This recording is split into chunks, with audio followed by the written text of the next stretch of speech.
el novio y la novia deben tener el mayor punto en común en los diferentes aspectos de la vida. La misma cultura, el mismo nivel social, la misma formación, la misma fe, esto es básico. ¿Quiere decir que usted está haciendo discriminación? No estoy diciendo que un rico tiene que casarse con un rico, un pobre tiene que casarse con un pobre. No. Pero para que una pareja sea feliz, tienen que tener el mayor número de puntos en común, especialmente en el asunto de la fe. Ahora, si así mismo, teniendo el mayor número de puntos en común, ya hay dificultades, la vida matrimonial ya es un desafío de adaptación y muchas veces al primer año, al segundo, tercer, cuarto año ya se están separando las parejas. Imagínate cuando no hay puntos en común entre ambos novios y llegaron al matrimonio solo llevados por la atracción física. Especialmente cuando el fundamento de la vida cristiana es la fe. Yo siempre digo, un matrimonio para tener éxito, para ser un matrimonio feliz, no tiene que tener solo dos personas, tiene que tener tres. El hombre, la mujer y Cristo, porque en la medida en que ambos amen a Cristo, se van a amar uno al otro. Pero si uno cree en Jesús y el otro no cree en Jesús, ¿cómo va a funcionar eso? Entonces el consejo divino es, hijo, yo quiero que seas feliz. Trata de buscar una persona que tenga el mayor número de puntos en común contigo, especialmente que tenga la misma fe, que amen al mismo Dios, que sirvan al mismo Dios, que tengan la misma opinión con relación a las instrucciones divinas. Porque de otro modo uno va a pensar, este consejo divino es bueno, pero el otro va a pensar, eso es una tontería, y ahí ya comienzan las divergencias. Que Dios te bendiga. Vamos hoy a la lección número 9 para el 1 de junio del año 2024. El título de la lección es El fundamento del gobierno de Dios. Mira, el propósito de esta lección es mostrar que el fundamento del gobierno de Dios está formado por los 10 eternos principios de su santa ley, y que esta ley incluye el sábado como día del Señor. Oh, querido, la salvación nada más es que el rescate de los prisioneros y los condenados por el pecado. ¿Y qué es el pecado? Es el quebrantamiento de la ley de Dios.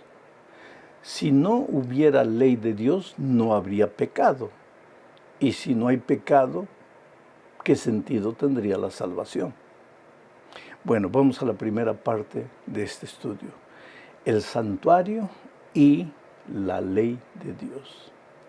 Juan tuvo una visión, escribiendo el Apocalipsis, y mira lo que él observó en su visión.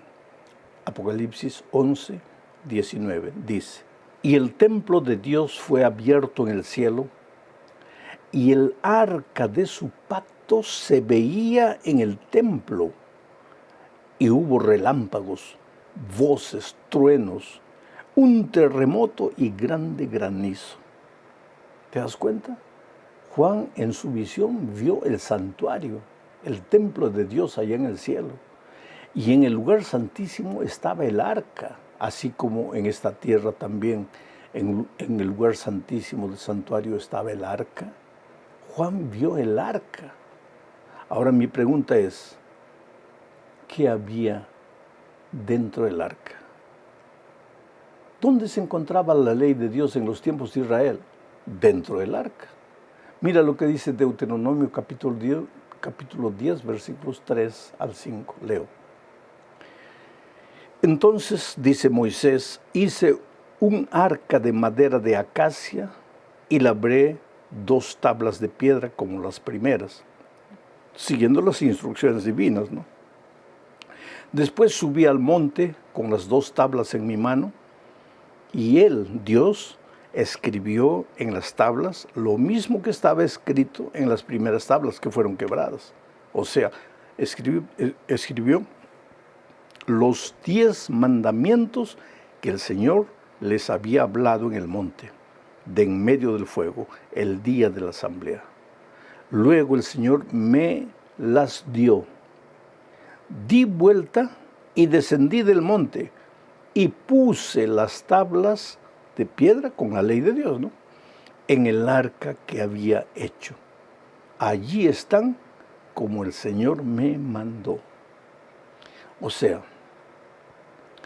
en el tiempo de Israel, Dios le ordenó a Moisés colocar las tablas de piedra dentro del arca. Las tablas de piedra donde Dios escribió los 10 mandamientos estaban dentro del arca. A donde el arca iban las tablas de piedra.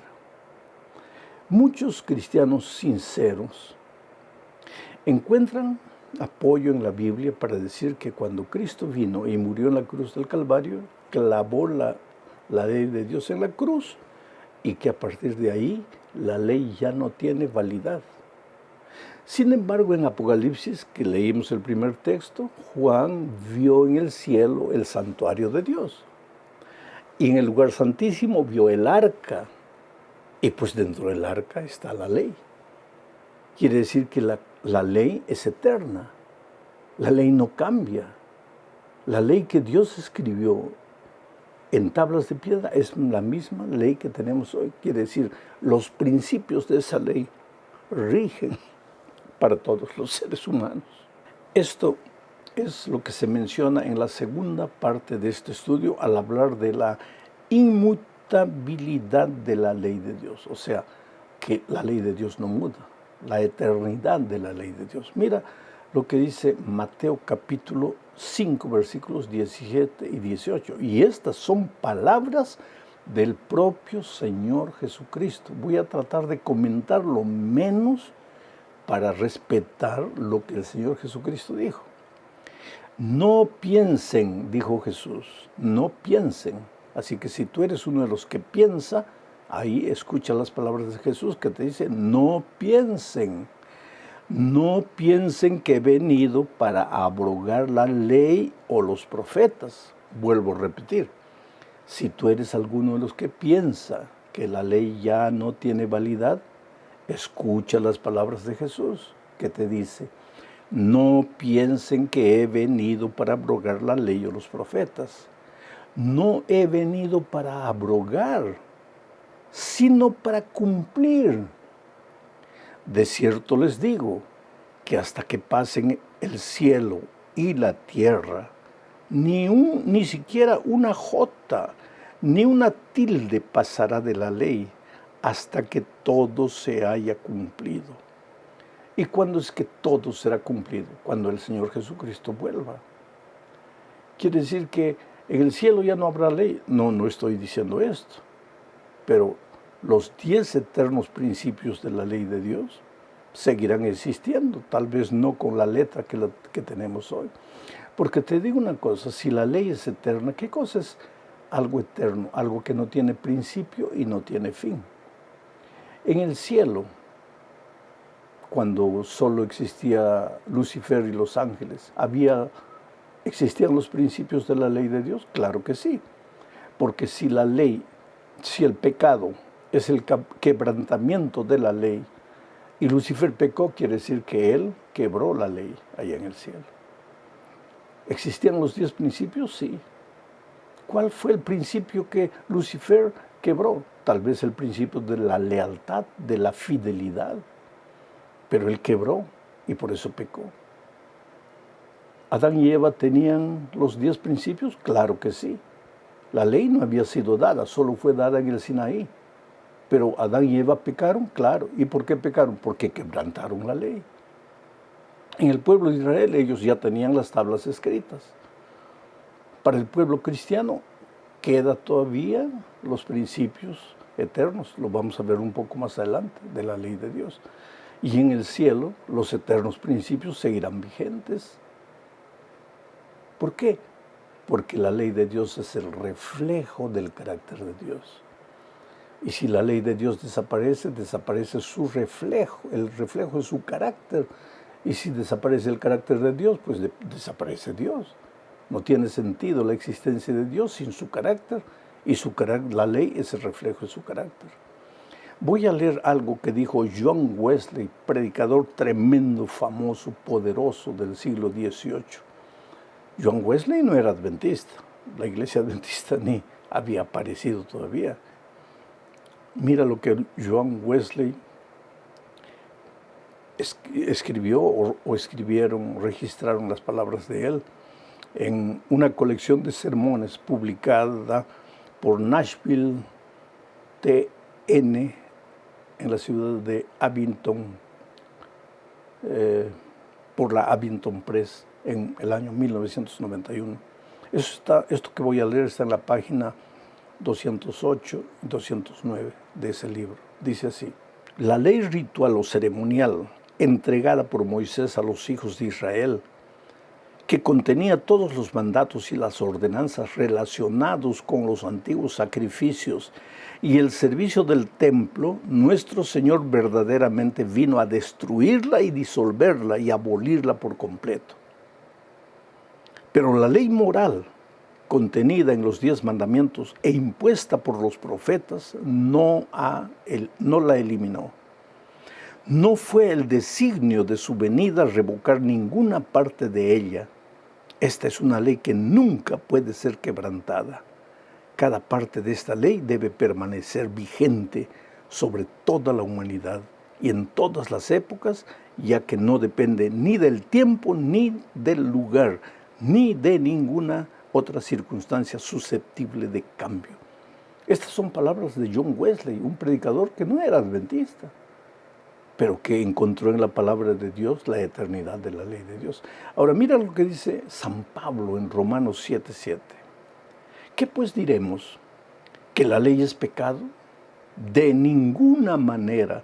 Al contrario, yo no habría conocido el pecado sino por medio de la ley, porque no estaría consciente de la codicia si la ley no dijera no codiciarás. ¿De qué ley está hablando Pablo aquí? ¿En qué ley dice no codiciarás? En la ley de los 10 mandamientos. Y Pablo está diciendo que él no sabría lo que es pecado si no existiría la ley de Dios. Entonces está claro y completa en Romanos 3:31 diciendo: luego, ¿invalidamos la ley por la fe? De ninguna manera.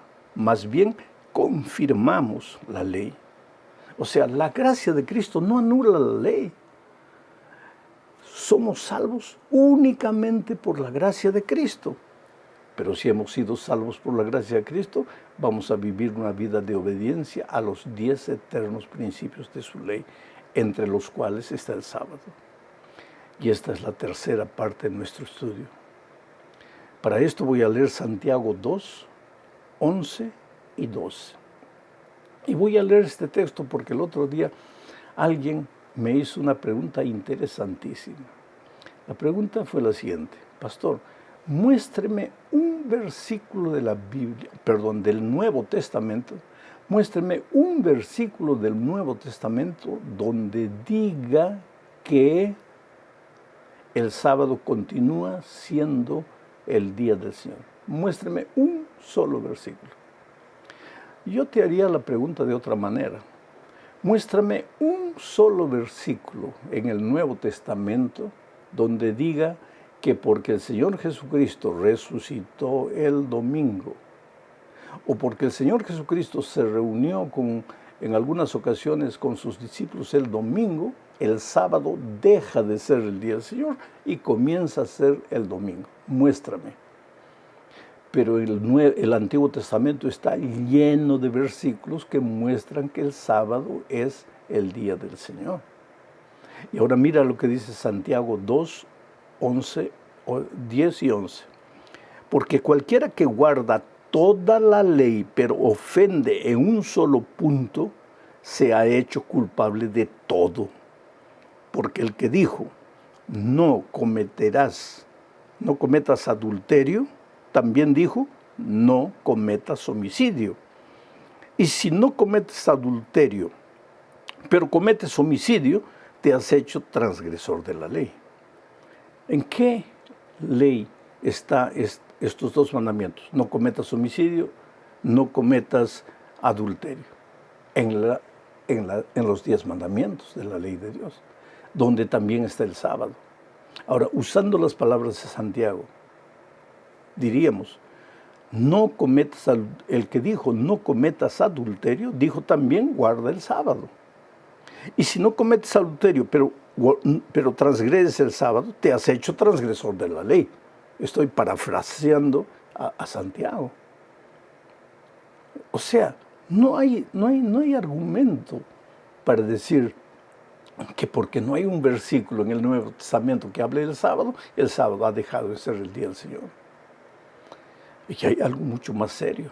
El sábado, dice la Biblia, es la señal entre Dios y su pueblo. Leo lo que dice Ezequiel 20, 12 y 20.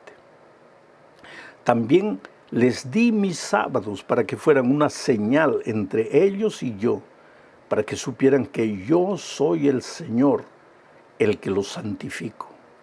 Santifiquen mis sábados y serán una señal entre mí y ustedes, para que se sepa que yo soy el Señor su Dios. Claro, el sábado es la señal entre Dios y su pueblo. Y ahora mira lo que dice Apocalipsis 7, 1 al 3. Después de esto, vi a 4 ángeles que estaban en pie sobre los 4 puntos cardinales de la tierra y que detenían los 4 vientos de la tierra para que no soplase viento alguno sobre la tierra, ni sobre el mar, ni sobre ningún árbol. Está hablando de la destrucción final. Y vi que otro ángel subiendo del oriente tenía el sello del Dios vivo, el sábado. Y llamó a gran voz a los 4 ángeles, a quienes les fue dado hacer daño a la tierra y al mar, diciendo, no hagan daño a la tierra, ni al mar, ni a los árboles, hasta que marquemos con un sello la frente de los siervos de nuestro Dios. ¿Y cuál es esa señal? El sábado. Pero querido, en la parte 4 de este estudio vemos que el diablo también tiene su marca, su señal, su sello. Mira lo que dice Apocalipsis 13, 16 y 17. Y ella está hablando de la bestia, que es uno de los símbolos del enemigo de Dios. Y ella hace que a todos, a pequeños y a grandes, a ricos y a pobres, a libres y a esclavos, se les ponga una marca en la mano derecha o en la frente, y que nadie pueda comprar ni vender, sino el que tenga la marca, es decir, el nombre de la bestia o el número de su nombre. Es interesante que mientras el sello de Dios es colocado en aquel que quiere, en aquel que desea, en aquel que acepta, la marca de la bestia es colocado por la fuerza en todas las personas. ¿Y qué con relación a los que creen en Cristo? No, sobre ellos el diablo no tiene poder. Pero para tener el sello de Dios tienes que aceptar al Señor Jesús como tu Salvador. Y tienes que aceptar su palabra y sus enseñanzas. Pero el diablo no respeta libertad. Él sí fuerza a sus hijos y los marca, los identifica con su nombre. Entonces hoy día estamos en la gran batalla de los siglos. O aceptamos el sello de Dios, o aceptamos el sello del enemigo de Dios. O pertenecemos al pueblo de Dios, o pertenecemos al ejército del enemigo de Dios. Llegamos a la parte final estudiando el mensaje de los 3 ángeles. Leo Apocalipsis 14, 6 al 9. Vi a otro ángel que volaba en medio del cielo, que tenía el evangelio eterno para predicarlo a los que habitan en la tierra, a toda nación, raza y lengua y pueblo. Decía a gran voz, teman a Dios y denle gloria, porque ha llegado la hora de su juicio. Adoren al que hizo los cielos y la tierra, y el mar y las fuentes de las aguas. Y siguió otro ángel, un segundo, diciendo, ha caído Babilonia la grande. Todas las naciones habían bebido del vino de la furia de su inmoralidad. Y siguió. Vamos a inclinar el rostro para orar. Oremos. Amado Padre, gracias, Señor, por tu pueblo lindo reunido esta mañana aquí, con la mente dispuesta a recibir tu palabra, con el corazón abierto para recibir a Jesús. Ahora suplicamos que te muevas en la persona de tu Espíritu Santo, de tal manera que todos nos concentremos en el estudio de tu mensaje. Aviva tu iglesia esta mañana. Llega al corazón de las personas que están estudiando tu palabra para que tomen una decisión. Sacude a aquellos que todavía están resistentes a tu llamado divino. Haz maravillas esta mañana. Por favor, ven, habita con nosotros, háblanos en el nombre de Jesús. Amén. Pueden sentarse, mis queridos hermanos. Muchas gracias a Dios por la bendición que significa estar. Mire, la iglesia está casi llena, hay gente por todo lado. Gracias a Dios por la bendición de estar aquí juntos, no para abrazarnos, darnos la mano, sino para estudiar la palabra de Dios. Vamos al texto bíblico, Hebreos capítulo 11, versículo 31. Un pastor me preguntó ahí atrás: pastor, ¿cuál va a ser su temática esta semana? Voy a tratar del tema decisiones. Nuestra vida es un puñado de decisiones. Desde que nos levantamos de mañana hasta que nos acostamos en la noche, tenemos que tomar decisiones. Algunas de esas decisiones no afectan mucho nuestra vida, pero otras son claves. Por ejemplo, me levanto de mañana, tengo que tomar la decisión: ¿me baño o no me baño? Primera decisión. Mejor me baño, es una buena decisión, pero si no me baño no me voy a morir. Es una decisión que afecta, pero no afecta tanto. ¿Me lavo los dientes o no? Otra decisión. ¿Tomo desayuno o no? ¿Con pan o sin pan? ¿Voy a pie? ¿Voy con carro? Decisiones. Pero hay algunas decisiones de vida eterna donde no podemos fallar. Tenemos que tomar la decisión correcta. Y esta semana voy a hablar de Pilato, que tomó una decisión equivocada. Voy a hablar de Rahab esta mañana, que tomó una decisión correcta. Voy a hablar de Agripa, que tomó una decisión equivocada. Voy a hablar de Ruth, que tomó una decisión correcta. Voy a hablar de Moisés, que tomó una decisión correcta. En fin, decisiones.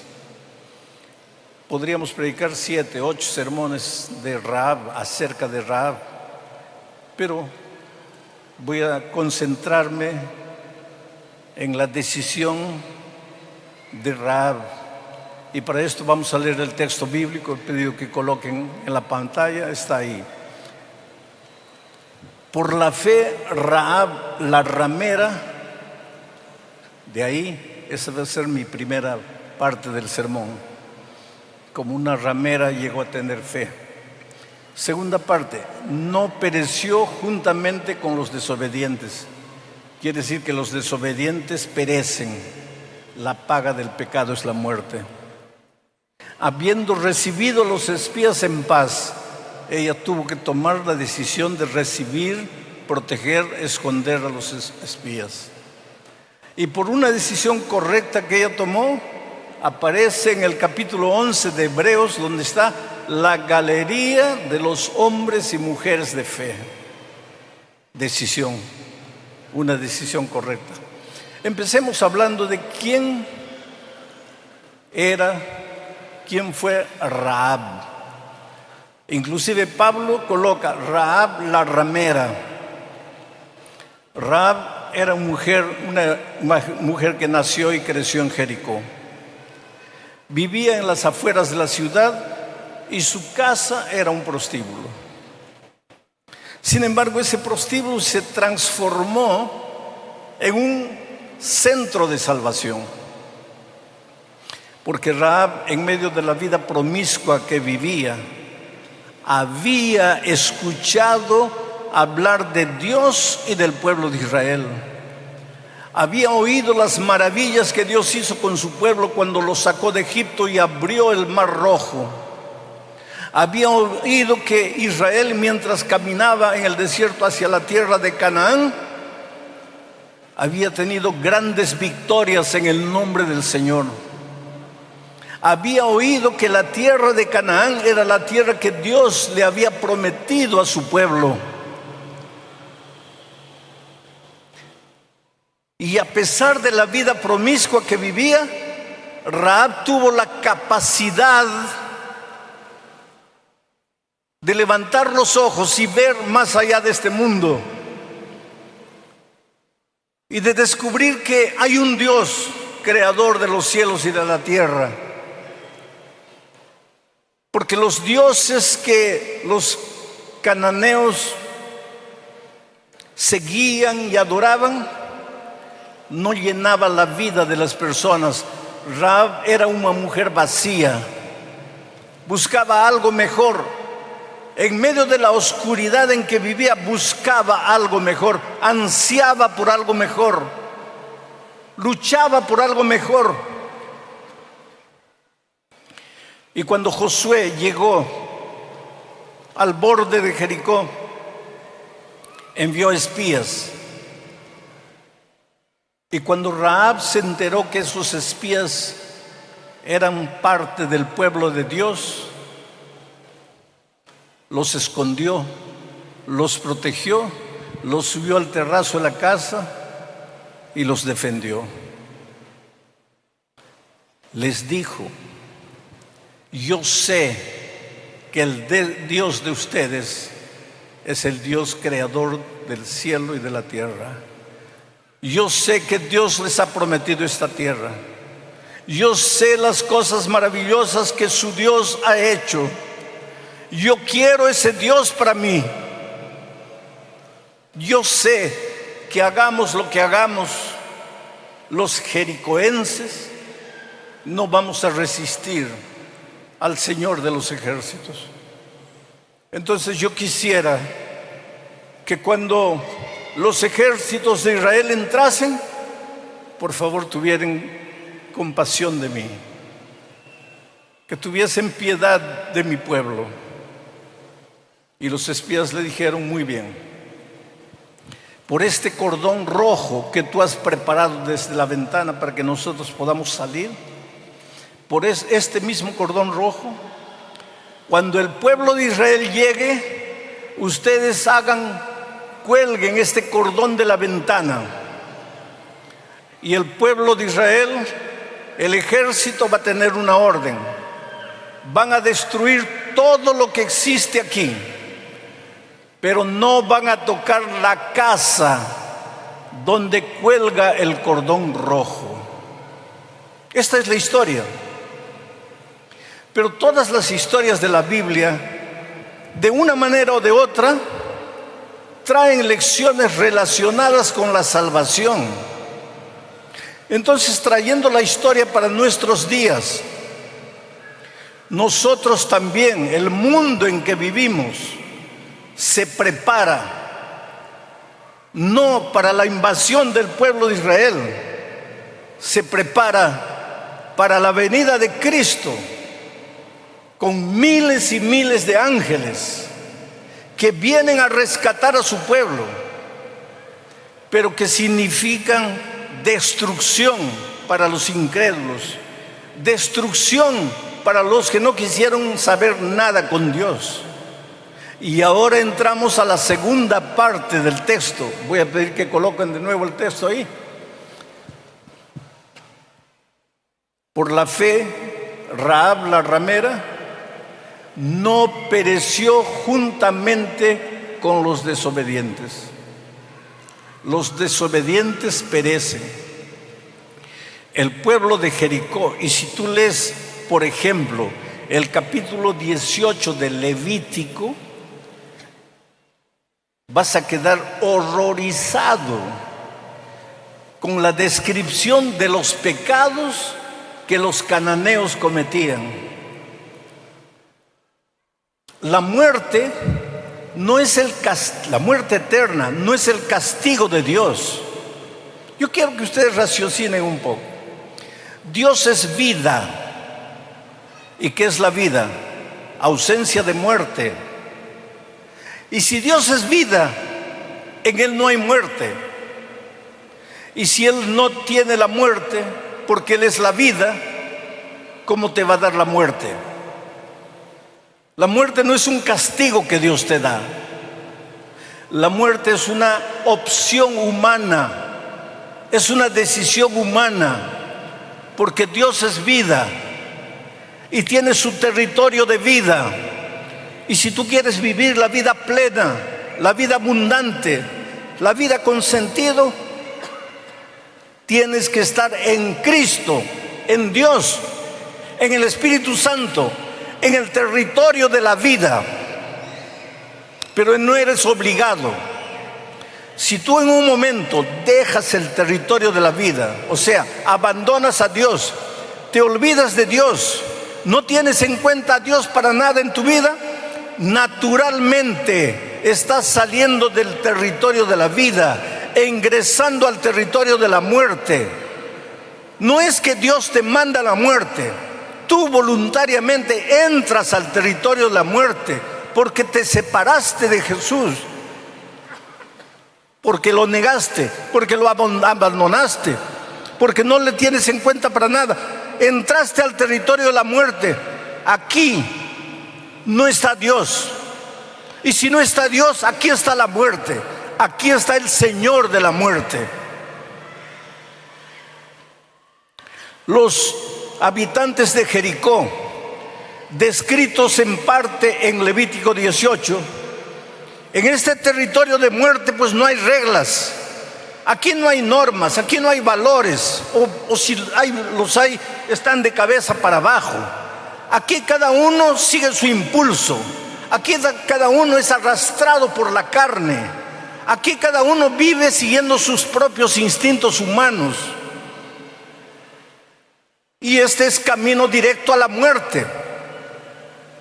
Los habitantes de Jericó estaban aquí en el territorio de la muerte. Por eso el texto bíblico, voy a volver al texto nuevamente, dice que Rahab no pereció, perecieron los habitantes de Jericó. ¿Pero por qué perecieron? Porque ellos desobedecieron a Dios. En otras palabras, ellos pecaron contra Dios.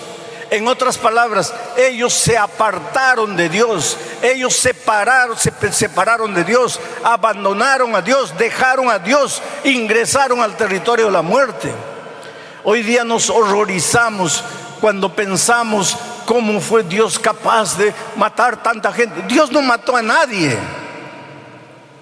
Ese pueblo ya estaba muerto, ese pueblo ya no vivía, ese pueblo sobrevivía.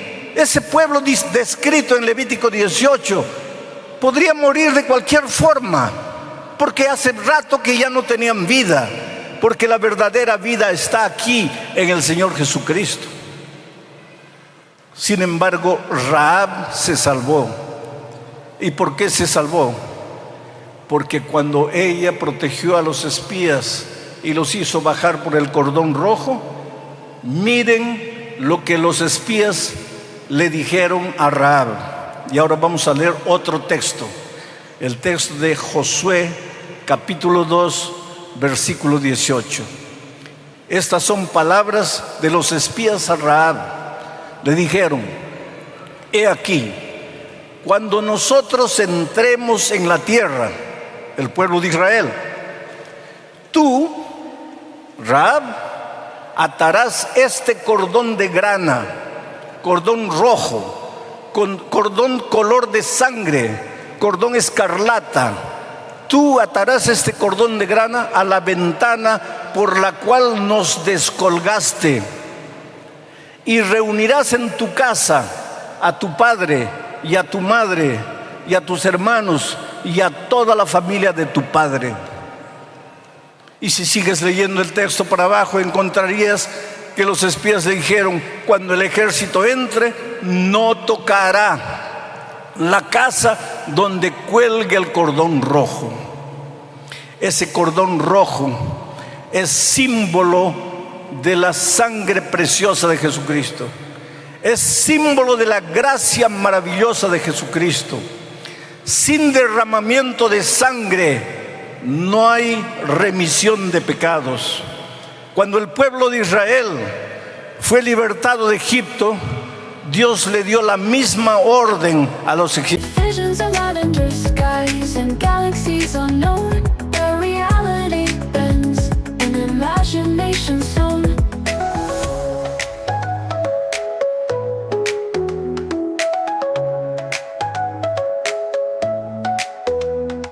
Sky, open wide, pull me into your hazy tide, where gravity sleeps and we're free to fly, lost in a dream beneath the lavender sky.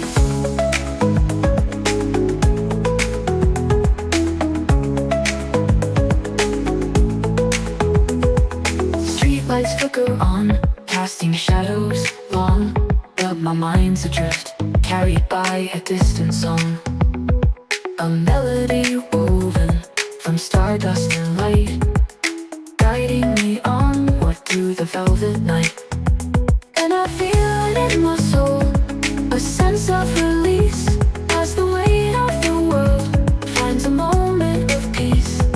The boundaries blur between what's real and surreal, in this lavender haze where all things feel.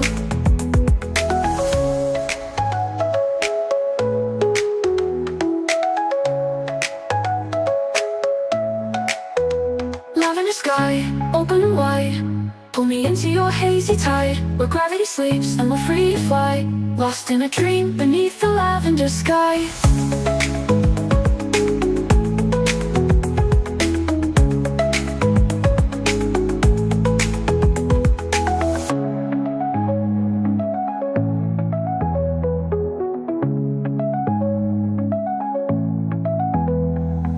Flowing colors paint the air, a kaleidoscope of sound, whispering secrets on the wind all around. No need for words, just let go and see the infinite possibilities waiting for you and me.